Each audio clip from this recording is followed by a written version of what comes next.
up situations for people who need food, need money, need things. We really need to do something about that. And I agree, we need God in everything, absolutely. But let's not forget that faith without works is dead. You have to have faith in God. You have to call on God. You have to believe that God's going to do things. But we have to have a plan in place in order to do it. And this was a loose plan, but I definitely plan to get with the police and sheriff to solidify some things. Thank you. Stay right there, Senator. Okay. You're going to lead off on this question. ICE deportations are up with the Trump presidency. Some say it's necessary to remove dangerous criminals, while others say it's tearing apart families. Where do you stand on ICE deportations? Yeah, it wouldn't tear apart families if they were here illegally. They knew that when they came in here and they brought their kids, that they were illegal and they didn't feel bad for their children. I'm sorry, this is a place where people get really, really upset with me. I am a polarizing person, actually. It might be why I like Colton.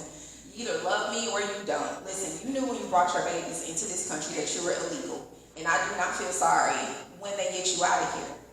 I'm sorry. So, actually, I'm not sorry.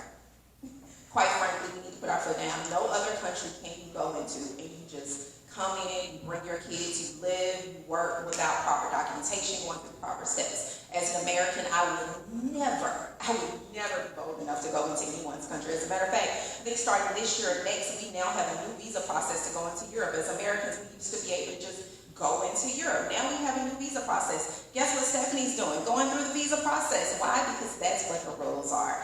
And so I don't just hold other people to that coming to the United States. I hold myself to that, and I hold Americans to that. So yeah, I don't feel bad. Get them out of here. Thank you very much. Lance, ICE deportations are up with the Trump presidency. Some say it's necessary to remove dangerous criminals, while others say it's tearing apart families. Where do you stand on ICE deportations? I think if you don't know who somebody is and they murder somebody, you've got a disaster on your hands. The crime is out of control with this. I mean, could you imagine?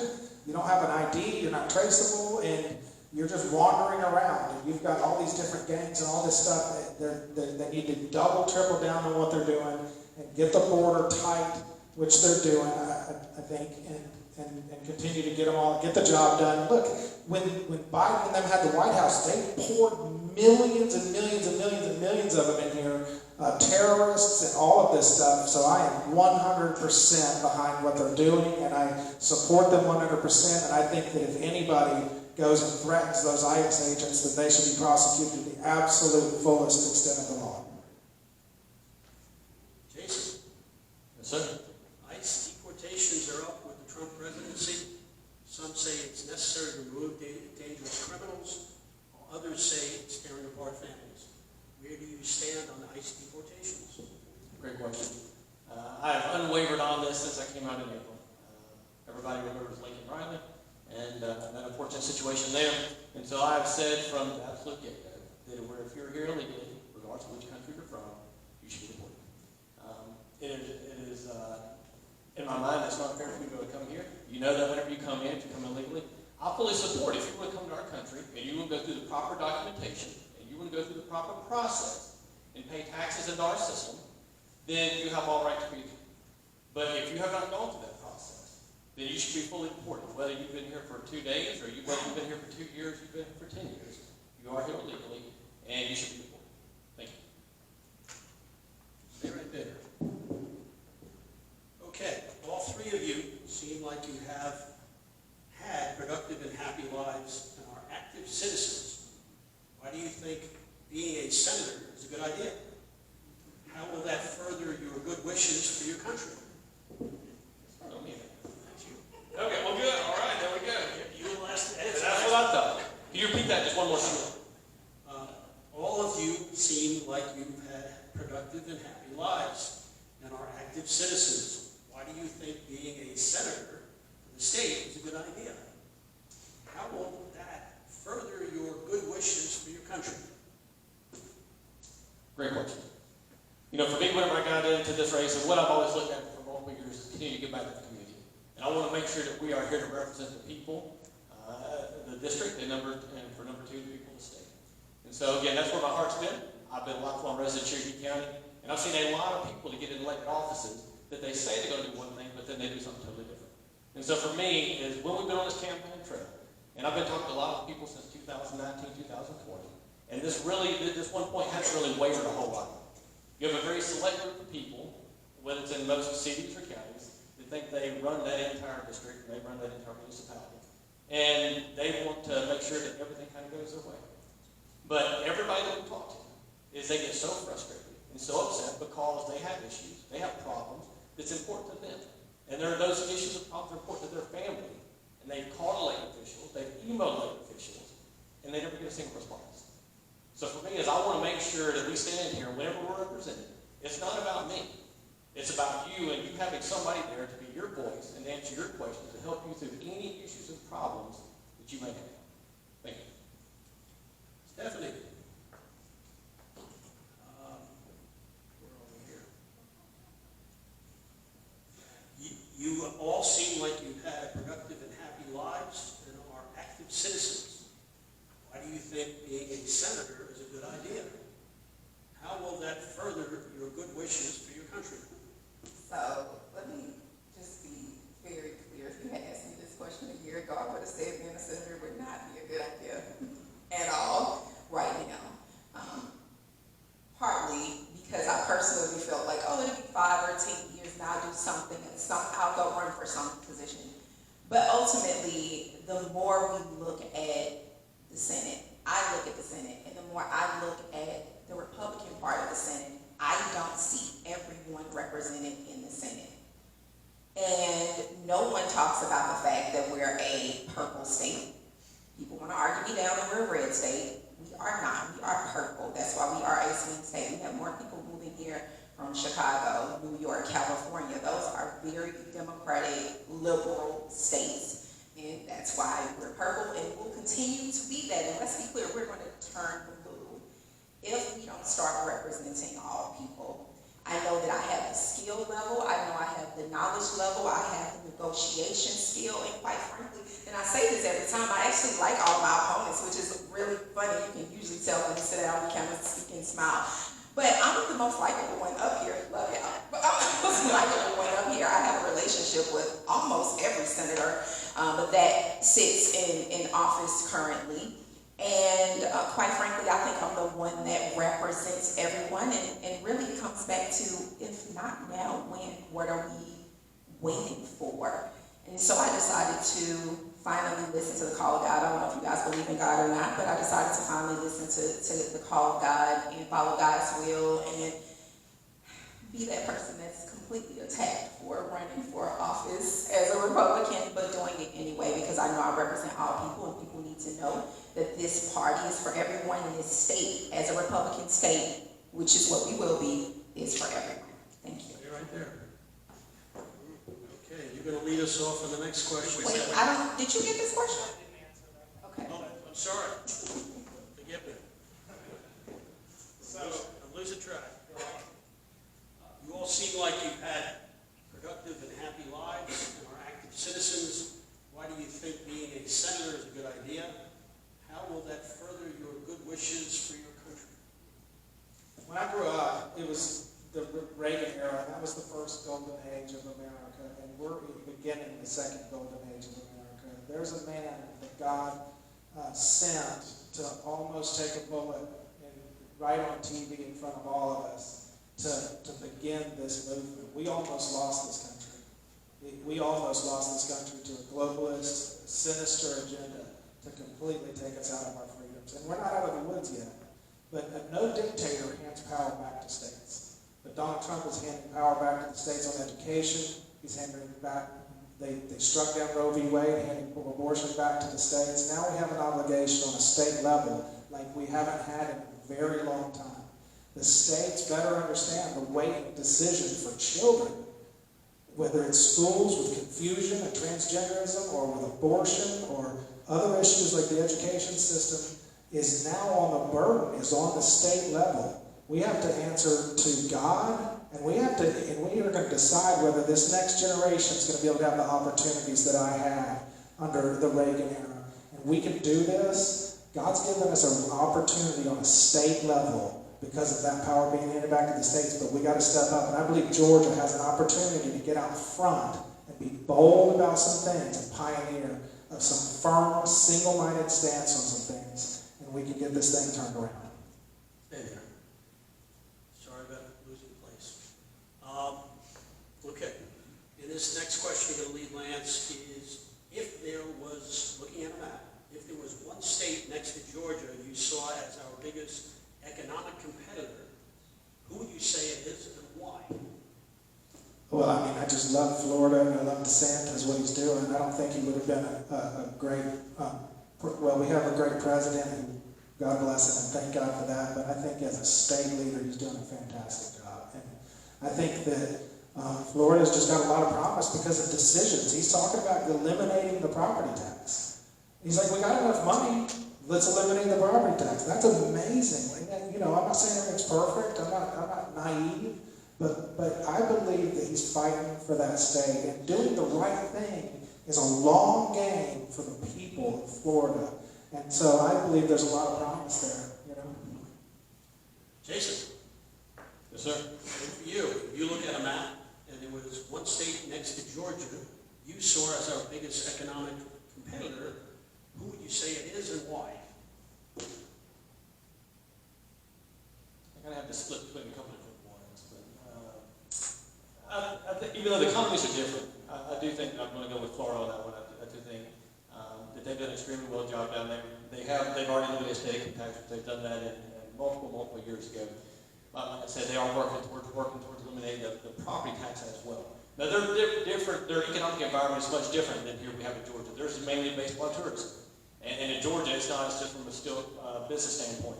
My other second point that I was actually thinking about was kind of between Florida and North Carolina. North Carolina itself is very, very similar to Georgia as far as economic prowess that they do. And I say that because they passed a law back earlier this year that they're going to work on eliminating state income tax by 2030. And Georgia has been the #1 state to do business with for the last 12 years. But we're slowly losing that grip. When you look at some of the other states around us, they're starting to get extremely competitive in that environment. And we want to make sure that these businesses keep coming to the state of Georgia. We want to make sure that we have great jobs for our employees here. And we want to make sure that we continue to allow the economic development in Georgia to continue to thrive. So from that standpoint, I would kind of split it between the two. I would weigh a little bit more towards Florida, but because of the economic difference, I would say that the one that I would think about really would be the state of North Carolina. Thank you. Stephanie, same question to you.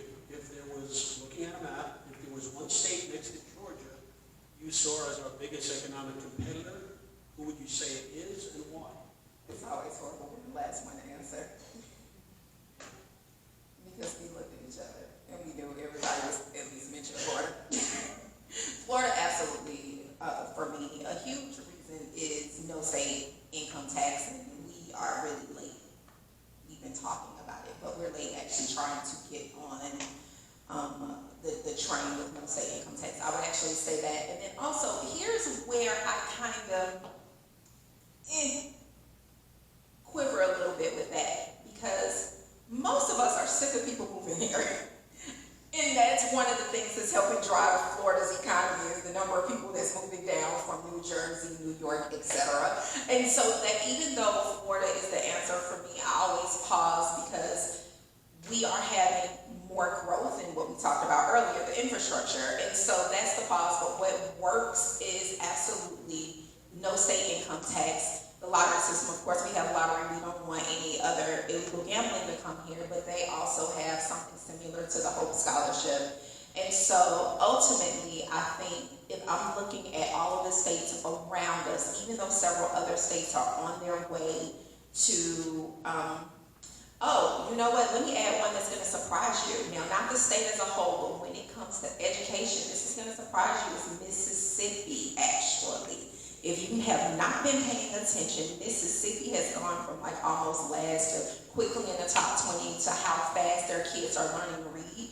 And one of the things that's happening here within our education, because of their economic system, the money that they're now putting into education in the new way that they're teaching. And so I guess I'm going to cheat on you a little bit of Mississippi and Florida. Mississippi for education, but when it comes to no state income tax. I would absolutely say for it. Okay, Stephanie, stay right where you are. You're going to lead off this question. What is your opinion of Georgia's gun laws? Oh, this is interesting. I just took the NRA survey this morning. Currently, I support Georgia's gun laws. To my understanding, there has been talk about, instead of us being able to get a gun, doing the automatic background check and getting a gun immediately, us having to wait a few days to do so. I absolutely don't agree with that. I appreciate the fact that I don't like that. I appreciate the fact that we can go in and get a gun immediately. And I also support the fact that you don't have to have a gun license in this state in order to have a firearm. So, yeah, I support Georgia's gun laws currently. Okay. Lance, what is your opinion of Georgia's gun laws? For the most part, I support them. I believe in the Second Amendment. I think that I would say if there's too much regulations, perhaps on the amount of magazines that you have or buying rounds, I think they should reduce those regulations for smaller government. Our government, in larger part, has been hijacked by some people that aren't for the people of the United States. And so law-abiding citizens should be able to be armed. If we create laws to take guns out of people's hands, only the law-abiding citizens will be disarmed, and the criminals in the country will still have arms through black market trade. So the people own this country through the Constitution. The Constitution is the law of this country. And the right to bear arms in the Constitution explicitly is so if the government infringes on us to the point to where they took us over, we can take up arms. And so, we've got to be able to make sure that the law-abiding citizens of this country can have as much freedom with firearms as possible. Jason, what is your opinion of Georgia's gun laws? Great question, thank you. Growing up in Cherokee County was highly rural for the most part. I got my first BB gun when I was 4 years old, being out there on the 45 acres and just having a fun time with it. I got my first .22 rifle when I was 6 years old. Got my first .410 shotgun when I was 7 years old. Over the years, I've been a huge supporter of the Second Amendment. I've been a lifetime member of the NRA for the past 18 years. So I've always been a huge supporter of our Second Amendment. I still somewhat semi-competitively shoot with the NSSA. And I spent a lot of years doing that, and I greatly enjoy that. So for me, we need the least amount of restrictions as possible. We still have proper background checks. But I'm a huge supporter of the Second Amendment and everything that goes with it. Thank you. Stay right there. Okay, Jason, you're up to lead on this one. Regarding the Dominion machines, so many candidates say we need to get rid of the machines. The question here is how you plan to execute this objective. Are you willing to write the bill on day one? Great question. So from my understanding, based on whenever I went to the LNA testing back last week, we talked about in Shigley County, is that the current contract with the Dominion machines expires on 2029, but I'm in favor of eliminating those ahead of time. Now, I will be completely honest with you, I've not read the entire contract. I don't know what penalties go with it, but I think that that's, for the most part, it would be well worth for us to pay for those penalties and get out of the Dominion voting machines contract ahead of time and go back to a hand-marked paper ballot. Thank you. Stephanie, regarding Dominion machines, so many candidates say we need to get rid of the machines. The question is, how is your plan to execute this objective? Are you willing to write the bill on day one? So actually, I've already started writing a piece of legislature to go in because I'm really serious about election integrity, if you couldn't tell. I've already started doing that. But I absolutely think we should get rid of the machines, and I agree. We should pay whatever the fine is to get out of it. Anything to make sure that our votes are what our votes are, and we have election integrity here. It doesn't matter how much it is. We already have a surplus. Let's just get rid of it and go straight to paper ballots. I think that's easy. Sometimes I get up here, let me tell you this since I have 2 minutes. Sometimes I get up here and my answers are so quick, and I think, You know, I could just go and keep talking and BSing and making up stuff, but look, sometimes the answers are not that hard.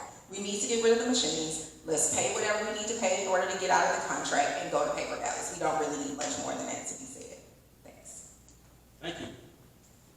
Lance, regarding the Dominion machines, so many candidates say we need to get rid of the machines. Question is to you is how you plan to execute this objective.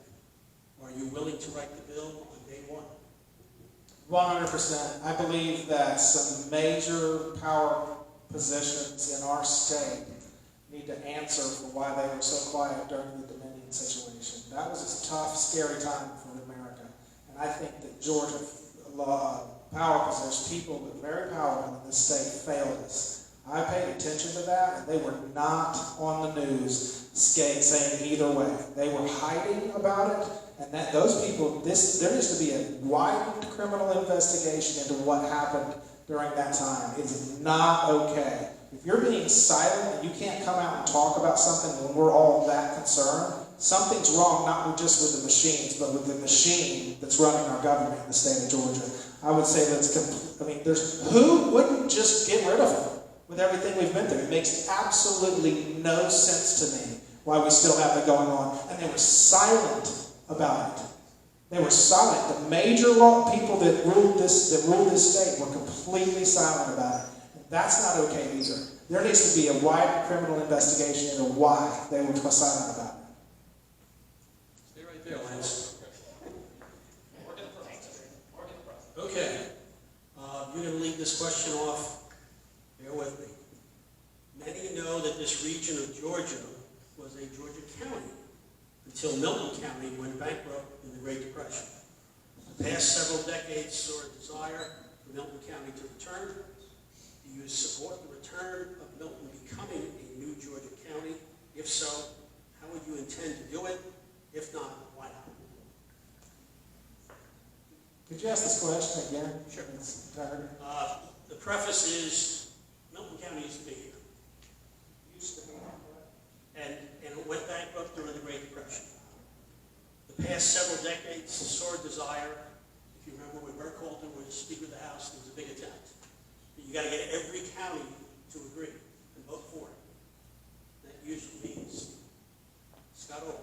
So anyway, do you support the return of Milton becoming a new Georgia county? If so, how would you intend to do it? And if not, why not? I would have to defer to the people of Milton. I think that this is their territory, and if that's what they want, then that's exactly what we should do. I think we have to rule this country from the bottom up, and we need to hear from the people of Milton. Okay. Very good. Thank you, Jason. It's long, but I'll try to get to the point. Okay. Many of you know this region of Georgia was a Georgia county until Milton County. It was Milton County. It went bankrupt in the Great Depression. The past several decades, when Burkhalter was Speaker of the House, saw a desire for Milton County to return. Do you support the return of Milton becoming a new Georgia county? And if so, how would you do it? If not, why not? Interesting question with a lot of different pieces to go with it, I'll be honest with you. So, number one is I would support that if that's what the citizens wanted. Logistically, it becomes a little bit more difficult. Right now, we're constitutionally defined as 159 counties. And as a general rule, I'm not in favor of making amendments to our Georgia State Constitution, because once you set it one time, that creates a very big precedent to start changing and editing that in the future. So, again, I would support it if it's what citizens want, but from a logistic standpoint, it's much more difficult with a lot of other moving pieces, and I just don't see quite exactly how that would be done from the state level. Thank you. Okay. Stephanie, would you like to repeat the question? There you go. What do you have? All right, so here's the interesting thing. I never thought about it. I'm going to admit, I never thought about it before he asked, and thankfully I was last this time, so I thought about it for a moment. It was a good thing. Quite frankly, I agree that if the citizens want it, we should have it. If you ask me personally, I understand why the citizens would want it. Every time I say we're Fulton County, people are like, oh, Atlanta, and most of us kind of cringe with that if you live in Milton, we kind of cringe, and so that's just the reality. I understand why they want it, but I do agree that logistically it would be a little bit more difficult than saying, oh, we're just going to create a county. It would be something that takes time, money, and I'm not really quite sure how we would pull it off. And I'm willing to admit it. You know, sometimes we have to admit we don't know how we would do it. I would have to figure it out, find out, ask someone who's an expert in that area. But quite frankly, I understand why the citizens would want to create a Milton County. How you do it, that's a different question. Stay right there. Okay, we're going to lead on to this next question. You got the quads working. Most people agree property taxes are too high. In Georgia, local and county property taxes currently fund county and city governments. How would you suggest we eliminate property taxes? How do we protect seniors living on fixed income? Well, when it comes to property taxes, that absolutely comes back down to the county level. But when it comes to seniors, so each county determines what the property taxes will be. But I don't know if people are aware, Cherokee County has protections for their seniors that Milton and Alpharetta does not have. And so what's happening is a lot of our seniors, they're having to move. But unfortunately, we have the problem that I was talking about, how expensive housing is, that they're unable to really move in and maintain a certain level of living that they're accustomed to. And so what that means is, on a state level, we would have to create an actual state, a piece of state legislature that's going to protect seniors over a certain age. That's how I would personally do it. Doing it from a state level. Thank you. Lance, most people agree property taxes are too high. In Georgia, local and county property taxes currently fund county and city governments. How would you suggest we eliminate property taxes? And how do we protect seniors living on a fixed income? If you guys send me to Atlanta, I'm gonna this year cap property taxes at the not at the assessment, because they've doubled over the past 5 years. I mean, that's crazy. But at inflation, cap it at inflation. So if inflation goes up 2%, property taxes goes up 2%. That's it. But that's just the beginning. Property taxes is unconstitutional. It's time to phase out the property tax completely. Nobody should be able to take your land or even claim that it's their land. Why are we paying somebody money for our land? What is that?